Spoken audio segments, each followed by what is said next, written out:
Increasing the lifespan of your well should be one of your top priorities. Calling Hydro Resources is the easy solution to do just that. Since the 1940s as Hinkle Drilling and 1999 as Hydro Resources, they have been providing groundwater service and solutions to ag producers, municipalities, and more. Whether it's well drilling and construction, pumping system design and installation, controls, pump services and maintenance, or well services and rehabilitation, Hydro Resources is the answer. Find out more information at hydroresources.com. With locations in Kansas, Colorado, New Mexico, and Texas, they have a wide service area. So let them help you with your groundwater needs today.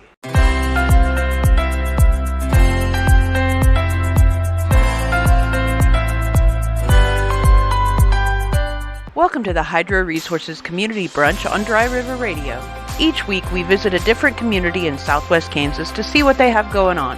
If you miss a part of the show, no problem. Visit our Facebook or YouTube pages or even our website at dryriverservices.com. Now for your Hydro Resources Community Brunch, here's your host, Joey Dean.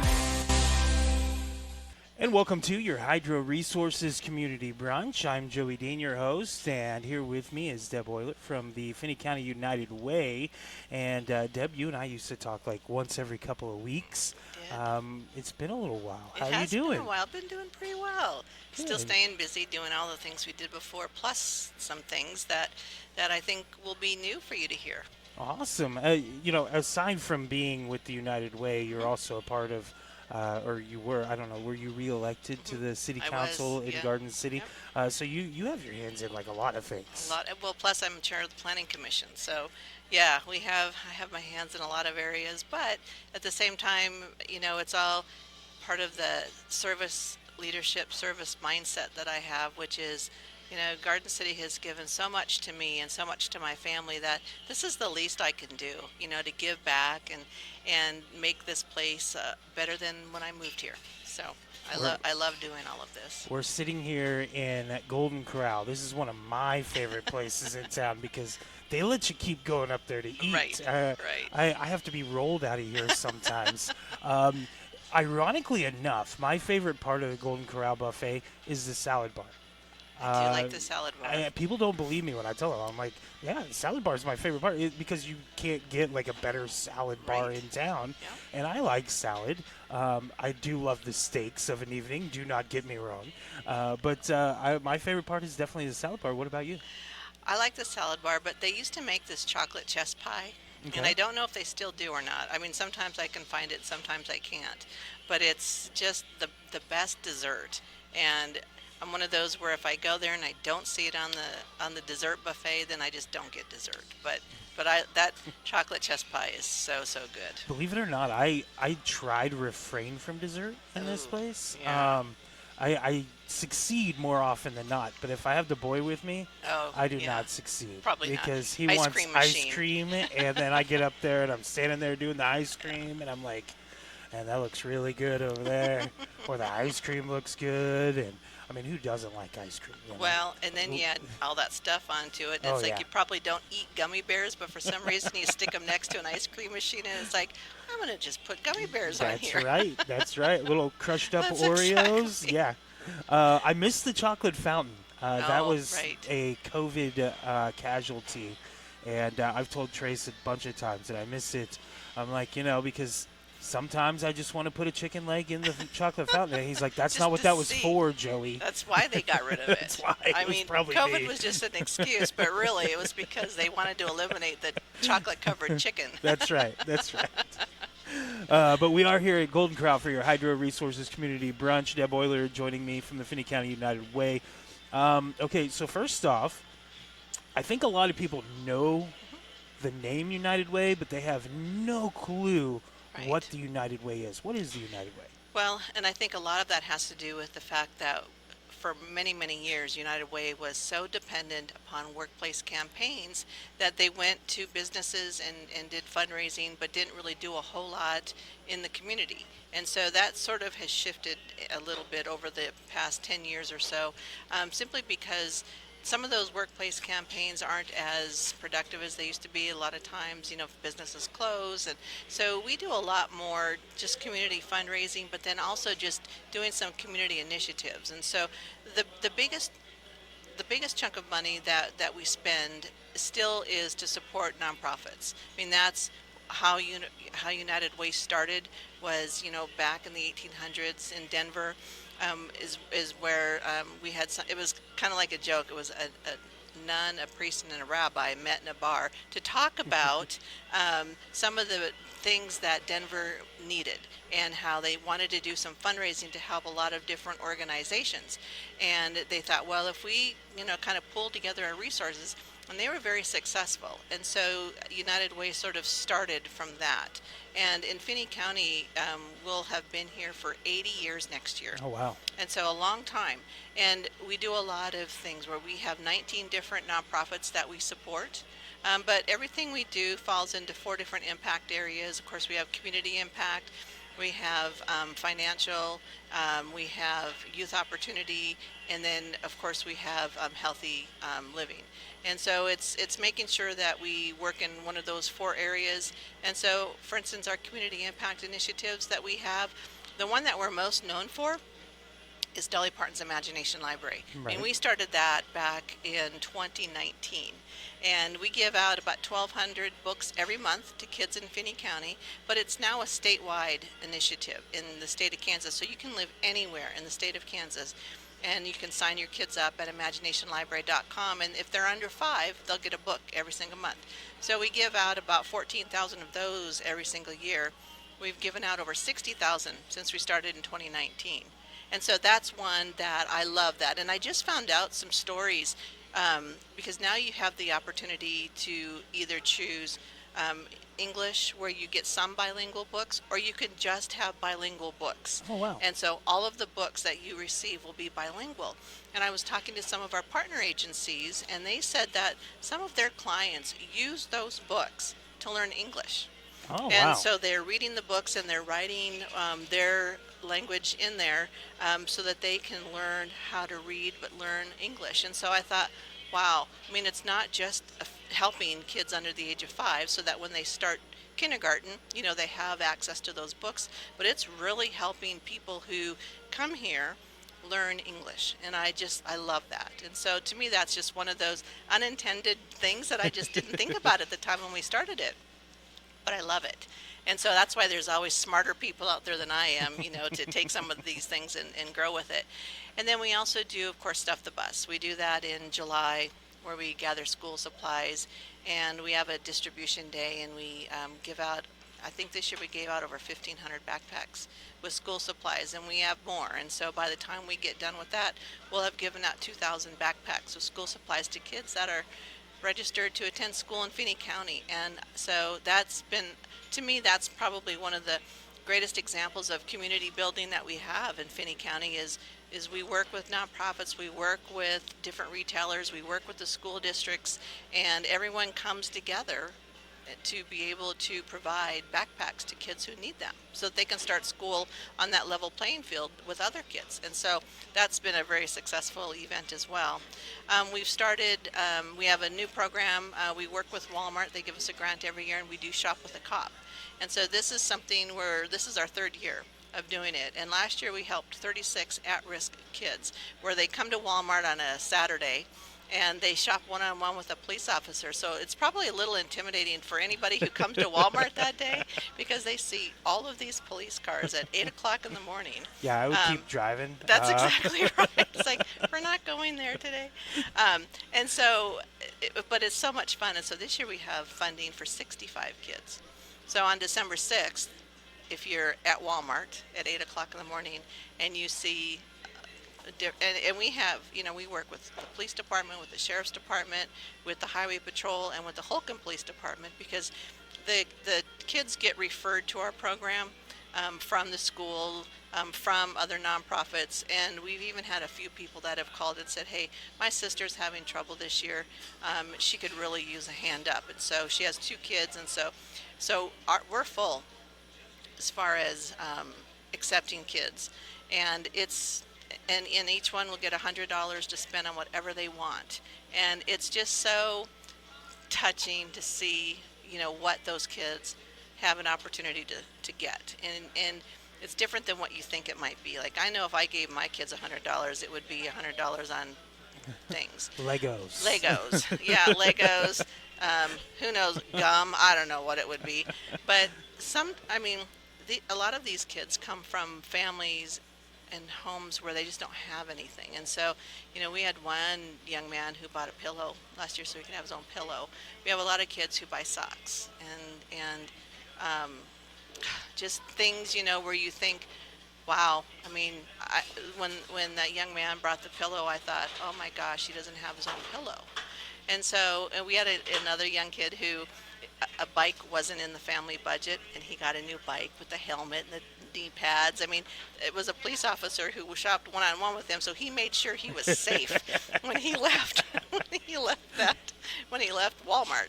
But anyway, so it's just a lot of fun, and we get such good support from individual donors and from Walmart to be able to do that. And so that's a fun activity as well. And then, of course, we have a new initiative called the Fund for Unmet Needs. And that is for people who are employed, who have a budget and can meet their day-to-day expenses, but money's tight. And they live paycheck to paycheck, and when something happens, it could just turn it into, they could just spiral. And so the Fund for Unmet Needs is set up so that it helps with those one-time incidences. We have up to $300 that we can give. We have a lot of people who travel out of town for doctor's appointments, and so this fund helps people with gas money, with food. We've been able to help people with hotel rooms. We've also been able to help people with things like we had somebody who needed a windshield. And so, to be able to work with the company to help them get that, or, working with somebody to get a battery for their vehicle, or, get them a new tire. Or I had somebody who needed to take a weld test. Well, before you can take a weld test, you have to have steel-toed boots. And $116, or it was over $100. Right. If you don't have that, and this could be your career. And so we helped with that. And so it takes care of some of those needs as well. And it's been a great fun to be able to have and to help people in that way. We're talking with Deb Oyler from the Finney County United Way here on your Hydro Resources Community Brunch. You talked about the Dolly Parton Library, just a funny thing on that. So you and I had talked about that a lot when H was younger, and we live in Gray County, and Gray County didn't have it. Luckily, his grandma had signed him up. Yes. Because in Stillwater, Oklahoma, in Payne County, they had it. And so he got to do that, but he turned 6, and then Gray County got it. Of course. That's I was how like, it, yeah, that's how about it works. right. Yeah, that's right. That's right. Yeah. But, it is a really cool deal, and, my kid loves to read, and so getting a new book is a big deal for him, and still to this day, like we went to the book fair, and you'd have thought, that $100 you're talking about going with he'd probably spend it on books. He was so excited in the book fair, and I remember being a kid who didn't have book fair money, and so we made sure that he was taken care of at the big book fair this year. But there's so many great things that you guys do. How many people work in the United Way? So I am the only full-time employee. Okay. And I do have a campaign assistant that helps me very part-time, like 10 to 15 hours a week, more during campaign. When we're out at Tyson, she'll work a lot more than 10 hours. And then I have a part-time bookkeeper because nobody needs me doing QuickBooks. And so I have 2 part-time people who work 8 to 10 hours a week. But I do have a board of 15 people. And so they're amazing. They're a working board, and they help me with fundraising. They help, for instance, when we have some of our campaigns, we still work out or do a campaign for USD 457 and for the city of Garden City. And we go to every department, every school, and sometimes they have their meetings at the same time. And so our board members step in and help with presentations and help with things like that. But they also help set up meetings. They help, well, obviously with financial oversight, but they're just instrumental in making sure that we all do what we say we're going to do with the money that we raise. So how did you get into being the director of the United Way? So before I worked at United Way, I was with High Plains Public Radio, and I was there for 18 years. And I was the director for 9 of those years, and it covers 4 states. And so I traveled a lot. And my kids were growing up, and my daughter had just started high school, my youngest daughter. And I thought, I probably should stay home, or at least work in the community where we live, so that she doesn't feel like, oh, my mom can't come to this because she's somewhere else. And so when the position became available, I applied for it. And I knew United Way because I served on their allocations committee. And so I've always enjoyed what they do, and I always felt like United Way was one of those organizations that, as far as fundraising goes, they were the litmus test for how well the economy was doing. And that has really, proven to be true. And so I became the director in November of 2017, and I've been there ever since. Wow.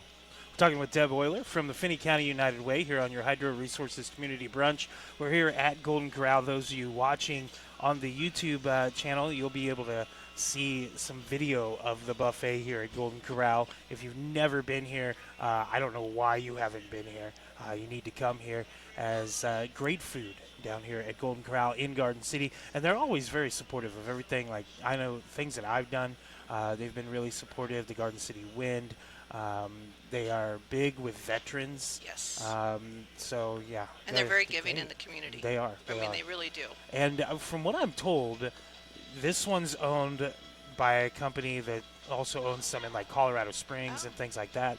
And this is the best one out of all of them. I'm not surprised. The most busy and profitable and all that. So we do love some Golden Corral around here. It's my husband's favorite place. Yes. I have my guys in my band. Some of them, their wives don't like coming to Golden Corral, but they, of course, do. And so we'll sneak off after band practice every once in a while and get some Golden Corral. Yeah. I like coming. I like coming to Golden Corral. Our church meets here once a month on a Saturday and does Saturday breakfast here. So. Yeah, this is one of H's favorite places to go. He's been coming here since he was, a peanut, and so this is one of the places he knows, and everybody knows him. And of course, Trace always gives him a big high five, and so he's a celebrity wherever he goes. Anyway, well, he especially is. He's singing now. Yeah, he's a rock star. He is. So, what does the United Way have coming up? We're getting Thanksgiving's next week, and then we've got Christmas and all the holidays just mashed together. My wife's birthday's right after all of them because, of course, it is. But what does the United Way have going on? So right now we're closing up our campaign. We will actually be out at Tyson the first week in December. We'll be out there all week working with their employees, and they're our largest campaign.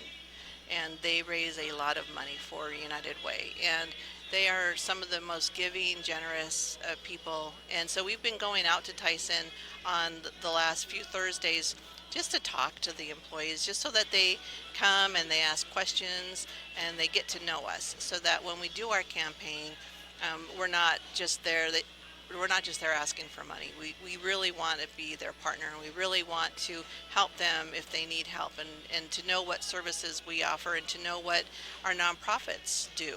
And so that's kind of what we're in the middle of now. And so I'll be out there this afternoon for that, and then that December 1st we'll be there. But we also have Match Day coming up. Right. We have an agency fund with Western Kansas Community Foundation, and there are 55 nonprofits this year participating in Match Day. And so we will be doing that. That's on December 2nd. And so when I talked about the board stepping up, because Ann and I will be out at Tyson, the board members have signed up for shifts for Match Day. And so I think it's going to be great, so that our board members can see from our community just that engagement piece of it. And so we'll be doing that, and then I think we'll sleep somewhere in there, and but we're usually closed around Christmas time, which is nice because that's kind of the end of the campaign, and that's really when we get to recharge because we start everything all over again in January. Wow. Busy. Busy. You're Busy. very busy.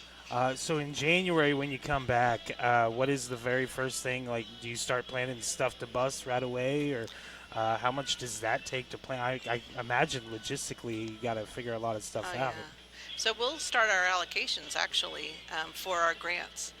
We have a grant process that opens in January and it goes until March. And then that gives the agencies who want to apply to be a United Way funded partner a couple of months to fill out the grant application, and then we start that process. So once an agency applies and the grant is closed, the grant period is closed, we do a site visit for everybody who's applied, and then we do an allocation hearing. And so that's when I tell our board members that's when they're the busiest, is because they go on those site visits and they do the hearings as well. And so then we allocate the funds for the next year. And then we start stuff the bus in March. That's when we start planning Wow. for it. That's crazy. Yeah. That's crazy. So if somebody wanted information about the United Way, whether they're a nonprofit or somebody who needs help, things like that, how do they go about doing that? So we have a website, FinneyCountyUnitedWay.org, and that has everything on it that you could possibly want. You can actually download our brochures. You can download pledge forms. You can make a donation online if you'd like. If you're interested in learning more about unmet needs, maybe you have an unmet need, you can download the application from our website. But it also just gives general information about some of our initiatives, some of our history, and it also, there's a page for all of our funded partners, so you can go in and if you're curious as to, say, what Western Kansas Child Advocacy Center does, or Real Men, Real Leaders, or Meals on Wheels, you can go in and you can look, and you can go to their websites or their Facebook pages and learn a little bit more information about just all of the things that we do here at Finney County United Way. And is it only Finney County people, or is there people outside of Finney County that can be helped? Oh, yeah. We have a statewide network, the United Ways of Kansas. And so our particular United Way only helps Finney County. But some of the other ones, like there's the United Way in Central Kansas and Great Bend, they help many different counties.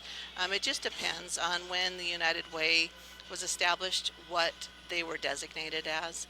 And so I think Dodge City, they help a lot of the surrounding counties that we have here. And so you can get help just about anywhere. But I get phone calls from people who live in Hugoton. I get calls from people who live in Ingalls, who live in Scott City, and who just don't know where to turn. And so even though that we can't help them, we actually have some of our funded partners that work in those outlying counties around. Like, for instance, Catholic Charities or Russell Child Development Center, they cover parts of southwest Kansas, and so usually I can find them resources. But even if we don't have one of our funded partners that helps, I just go on and help them. I go on to Google, and I mean, sometimes you can get help with churches in different places, but I work with nonprofits all over the state, so I kind of know what's out there. So a lot of times people just call.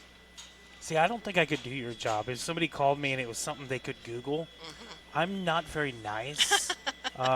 People do that on, like Dodge City Chat or Garden City Chat all the time. Yeah. Is Wendy's open tonight? What time do they close? Like, Google is your friend. And sometimes I'll comment, and I'm a little snarky. Sure. So I don't think I could do your job. You've got to have a lot of patience, huh? Well, and sometimes not everybody has access to the internet. Right. And so, and I get a lot of phone calls from people who say, I have never had to ask for help before, and I do not know where to start. And so they just start with us. Well, it's definitely fantastic what you're doing. You mentioned Meals on Wheels. How's Meals on Wheels going? It seems to be going well. They have a program where the director realized that there were people, well, we already knew that a lot of the seniors who couldn't afford the meals were splitting their meals and eating half of it for lunch and half of it for supper. Right. And then they were splitting it once again if they had a pet and sharing the food with their cat or their dog because they just couldn't afford cat food or dog food. And so Right. they have partnered with the Humane Society. And they have a program now where once a week, in addition to getting their meals, they can get cat food or dog food delivered as well. So Oh, that they wow. don't have to pay for that. And they don't have to split their meal 3 ways. They can enjoy it. And so just doing what we can for food insecurity, especially with our senior citizen population. But RSVP is getting ready to do a program. I think we've talked about this one before too, which is Santa's for Seniors, where if you know of somebody who's a senior citizen who is homebound and maybe doesn't have somebody to help them at Christmas, or maybe they don't have family anymore and they'll be alone for Christmas, they'll get a goodie bag. It's got blankets and hats and coats and Oh, wow. just all kinds of stuff. There's some food in there and some gift cards, but it's kind of a way so that they're not forgotten about. And so that's another great program that we work with too.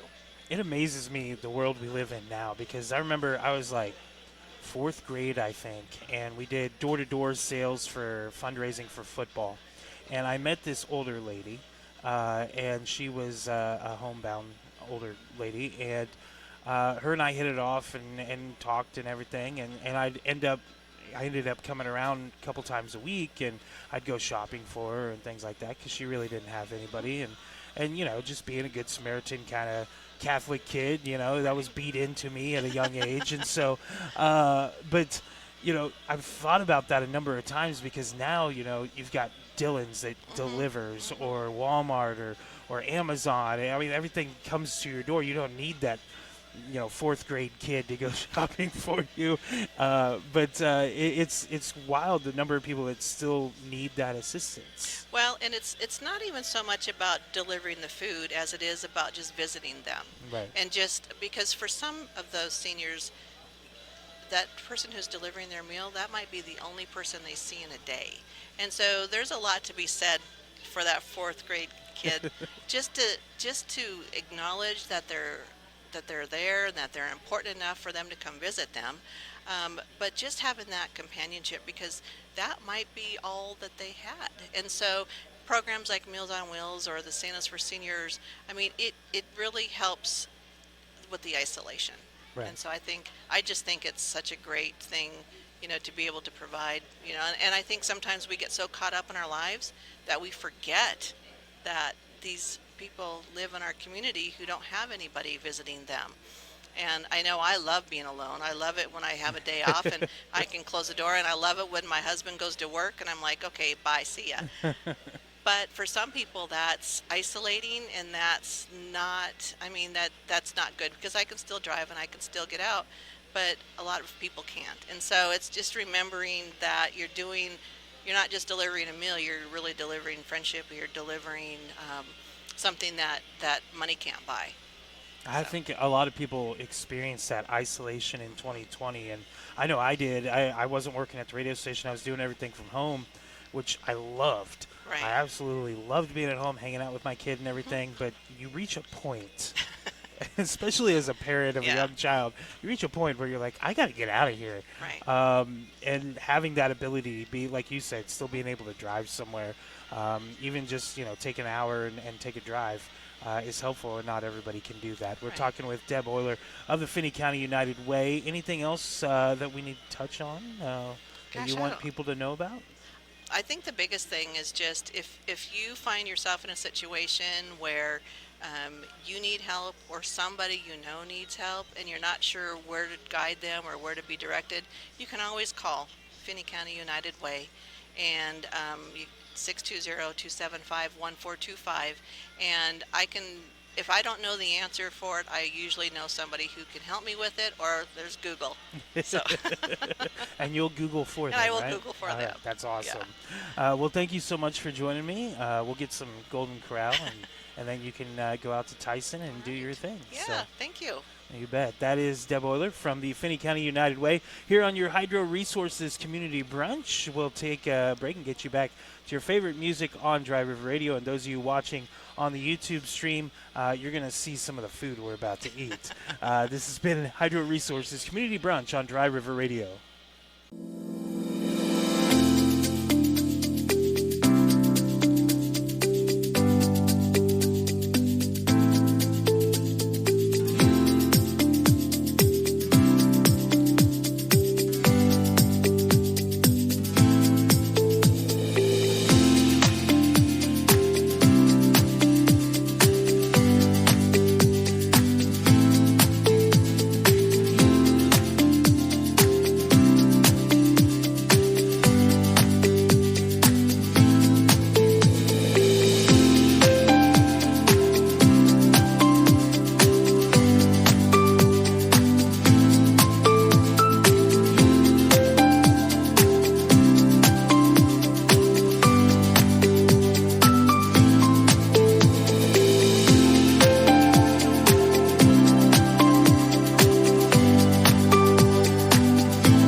Increasing the lifespan of your well should be one of your top priorities. Calling Hydro Resources is the easy solution to do just that.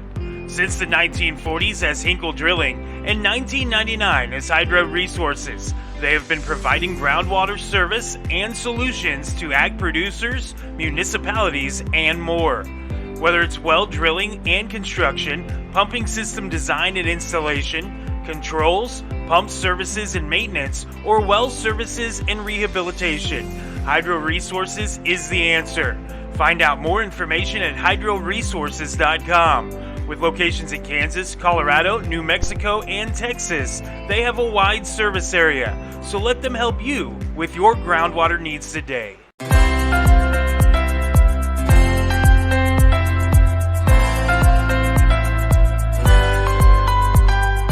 This has been the Hydro Resources Community Brunch on Dry River Radio. Join us next week to see what community we visit next. As always, you can catch up on episodes on our Facebook or YouTube pages or at dryriverservices.com.